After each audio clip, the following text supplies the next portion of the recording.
RPO সংশোধনী নিয়েও দ্বন্দ্ব, জোট করলেও দলীয় প্রতীকে ভোটে আপত্তি বিএনপির, বিশেষ দলকে সুবিধা দেওয়ার অভিযোগ।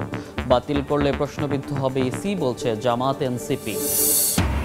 আজকের মধ্যে জাতীয়করণের প্রজ্ঞাপন জারি করা না হলে যমুনা অভিমুখী কর্মসূচির হুঁশিয়ারি ইবতেদায়ী শিক্ষকদের, দাবি আদায়ে 20তম দিনে অবস্থান কর্মসূচি। চট্টগ্রাম বন্দরের নিউ মুরিং টার্মিনাল বিদেশিদের ইজারার সিদ্ধান্তের প্রতিবাদে গণ অনশনে শ্রমিক কর্মচারীরা, নিরাপত্তা ও সার্বভৌমত্ব হুমকির মুখে পড়ার শঙ্কা। জামালপুরে নদীতে গোসল করতে নেমে নিখোঁজ আরও এক শিশুর লাশ উদ্ধার, মৃতের সংখ্যা বেড়ে 4, এখনও নিখোঁজ এক, পরিবারে শোকের মাতম।